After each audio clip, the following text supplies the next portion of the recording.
Appearing before the lawmakers are the commissioner nominees whose names were sent to the House of Assembly for screening and confirmation by the Ogun State Governor Prince Dapo Abiodun.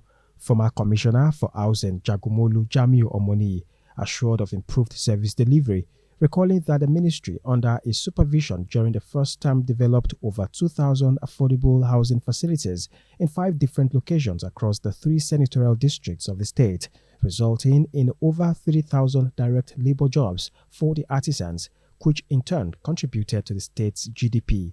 Midwives and managed the Ogun State Ministry of Housing and the Ogun State Housing Corporation, superintending over 580 staffs, and altogether we have developed over 2,000 affordable homes across 5 different locations of the state, across the 3 senatorial districts, employing over 30,000 direct labor artisans and injecting over 5 billion into the state's economy by way of wages and patronizing local industry.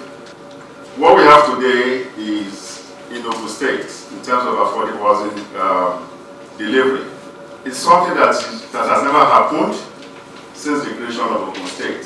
If you put that by empirical data, the last one just before was built in 1,300 housing units over 16 years, and that is a record that we were able to dwarf within the first terms of this administration.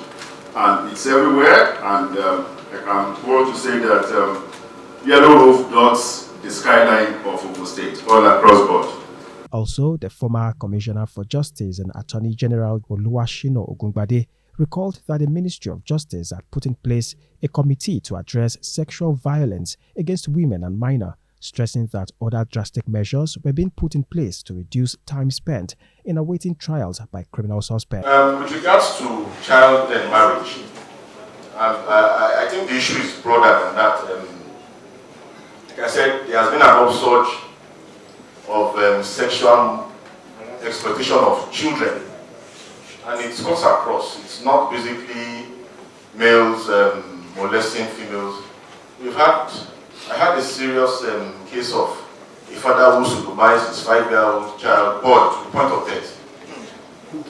And again, what we have been doing is to ensure that when such cases come up, that we try to set examples. And I can tell you there are lots of people who should not be working free, who are today pulling their heels off in the Barra and some other detention facilities, and it will continue to be so. Because except we make examples of those who engage in these things, others will not, perhaps they won't be deterred. But it is one that this government takes seriously and will continue to at least take all steps to ensure that those who engage in it are prosecuted to the fullest capacity allowed by law. He therefore assured that through government's intervention, land grabbing issues were now being treated within the jurisdiction of the offences committed. Other nominees screened included Engineer Adeboale Akinsoya, Professor Abayomi Arigbabu, and Olaolu Olabintan. Well, it's neither here nor there. In some schools, we do rehabilitate old buildings. In some schools, new ones will get there. Because at times you feel that if they are giving the new ones, especially if they don't have enough, you can come back and also rehabilitate that one, which is actually going to be cheaper.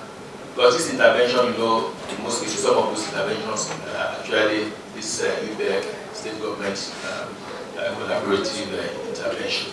So, but even the governor himself has had cause to complain in some cases, maybe about the walls identified by the officers that are going to be filled. But we continue to, I think we now have a better way of handling these issues now and managing them, because I'm sure that some of the honorable members here know that when anybody gives a complaint or I hear of any complaint about any school anywhere in the state, I don't send people there, I will be there myself. I go there and I will see things for myself, because I don't want to be misled. Because people can give you advice and you might not know that they are giving you that advice because of certain reasons.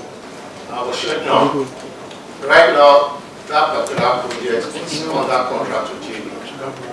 So taking it over is not going to be that easy, but at the same time, the Excellency has directed me to look at taking over the project.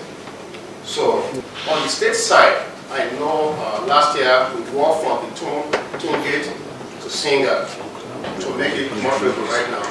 So the second phase is supposed to be from Singa to junction of Papalanto, but because of what we are looking at, we're designing the road, so that is kind of cost, but at the same time, I will see what we can do. The people.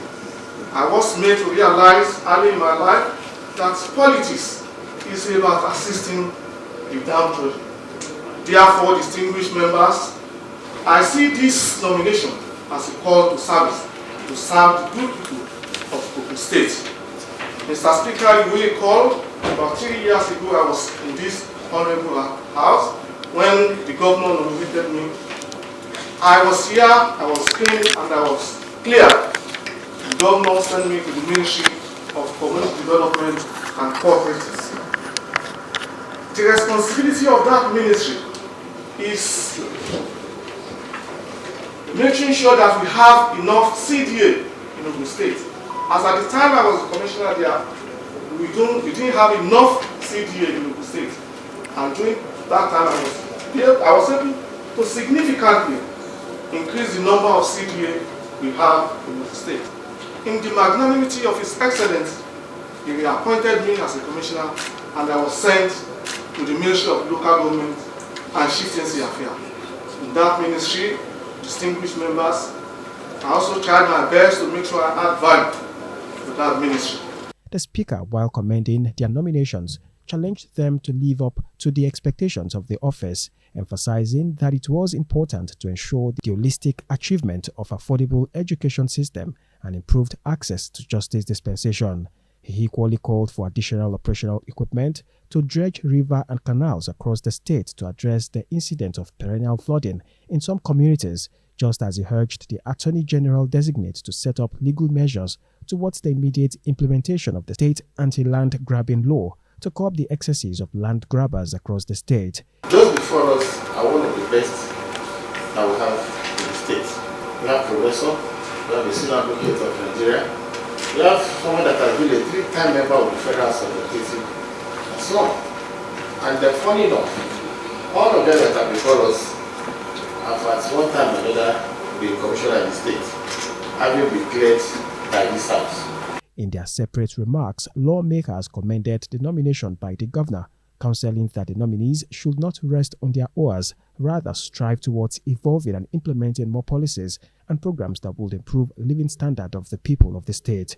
The lawmakers, however, implored the nominees to ensure interagency collaboration towards addressing the deplorable state of some roads across the 26 state constituencies, tackle issues of flooding, ensure improved investment opportunities, address housing deficit, land grabbing, and shortfall of manpower in the primary and secondary schools across the state.